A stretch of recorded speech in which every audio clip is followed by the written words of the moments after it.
Chicago Sky fans, y'all need to be very, very careful in this moment. You need to be very, very careful. It looks like Angel Reese wants out, y'all. Angel Reese seems to be looking for a way out of the dumpster fire that is the Chicago Sky. And I got to be honest with you, I don't blame her. The Chicago Sky organization is in total chaos, and first-year head coach Tyler Marsh, brought in to inject championship pedigree from Las Vegas, has finally hit his breaking point. And a lot of people are, calling out Angel Reese right now. And I think we are in a world where when it comes to Angel Reese, everything is under a microscope. And I think there are a lot of people that want to look at everything as a negative when it comes to her. Just like at the same time, it's the same thing with all these players. Like everything stars do is going to be under a microscope.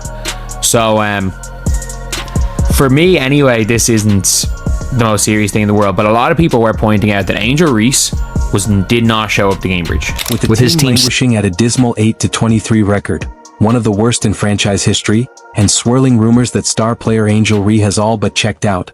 Marsh unleashed a blistering critique not just of his squad's effort, but of the entire culture that has allowed this once proud organization to decay from inside out. Take on Angel Reese that I'm sure will trigger a bunch of people. Let's hear your take. But I think Angel Reese, and I'm saying this with my chest out, I think she's quit. Man, as much as I want to disagree with Jason, man, but I gotta admit, I think you're right. And I want to disagree with him so bad. Tyler Marsh arrived in Chicago expecting a rebuilding project with promise. Fresh off back-to-back championships with the Las Vegas Aces in 2022 and 2023, the 36-year-old coach signed a multi-year deal, envisioning a young core, Angel Reese and Camila Cardoso, he could mold into something special. Instead, he inherited a roster construction nightmare, a locker room poisoned by the previous regime, and a franchise player seemingly unwilling to face adversity. What's up with Angel Reese, man? There's a pattern with this whole injury thing. Okay, first of all, she has a back injury and she's been gone for quite some time. But the report says is day to day. It's been more than a week. Okay, day to day is literally day to day. So, okay, sometimes it feels good, sometimes it's a little worse. Okay, let's just monitor it. But it should be good enough to play at any moment. That's what day-to-day is. The breaking point came during Marsh's press conference after yet another humiliating loss, a 38-point blowout at the hands of the Seattle Storm. When asked about his team's lack of effort and discipline, especially amid swirling rumors about Reese's mysterious back injury and her absence from team activities, Marsh finally unleashed a level of honesty that sliced through organizational politics like a hot knife through butter. Three of our starters are out, and so yes, it's got something to do with that. But like I spoke last game, it's your will and ability to compete. It's something that you always have the ability to do, no matter who's on the roster, no matter who's suiting up. I think that we showed that today. I was very proud, very, very proud of our effort today. Yeah, I mean, it's tough. We had 8 players going into it. One we just signed 7 days ago. So it's tough to get everyone up to speed at the same time. But we came into today with the message of commit and compete. That's been our motto all year. We have to be better. All around, we need to be more locked in, more focused, and execute the game plan far, far better, Marsh said, his voice heavy with the frustration of a man watching his professional reputation unravel in real time. There has to be a will to win, and right now we simply don't have that consistently.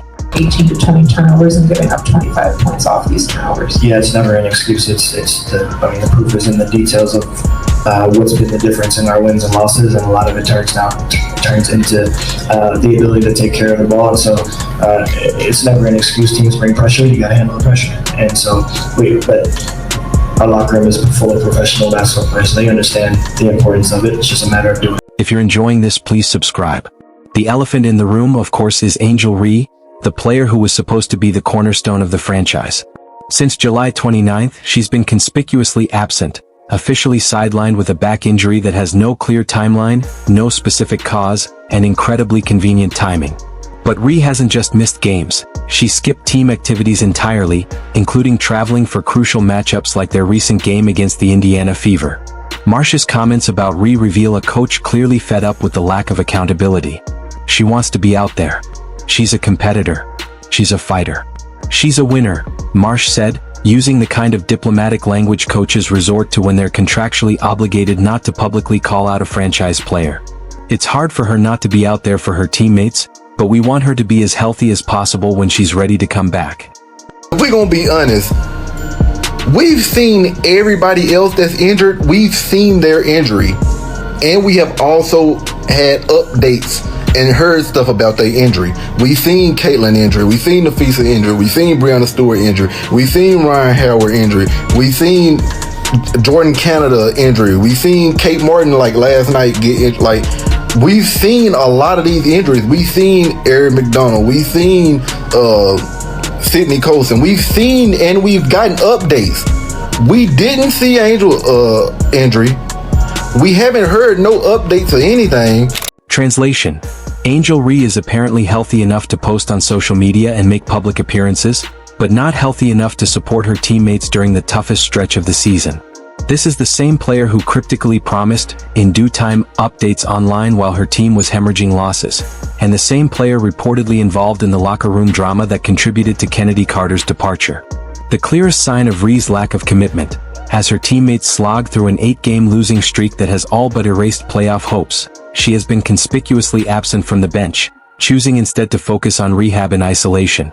All of this from a player who logged 32 minutes against Washington on July 29th, her last game, suggesting her back injury isn't severe enough to prevent her from competing when she wants to.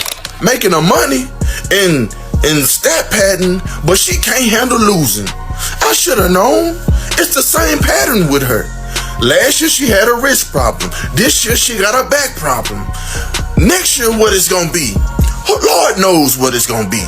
But all her 5 million followers that badly voted for her to be on the WNBA All-Star team, please don't try to convince us that quitting is the way to go, cause it is not. Quitting is unacceptable. She quit on Unrivaled because her team was losing. She quit on Maryland. You hear me? And I'm pretty sure she would have quit on LSU if they wasn't stacked. Perhaps the most telling part of this saga is how it ties back to Kennedy Carter's off-season departure. Carter, who led the Sky in scoring in 2024 with 17.5 points per game, was unceremoniously cut amid reports of locker room drama and behavioral issues. Adding fuel to the fire, Carter posted a cryptic social media update about consistently making layups after her release. A thinly veiled jab at Ree, who shot just 42.4% on layups last season, one of the worst rates in the WNBA.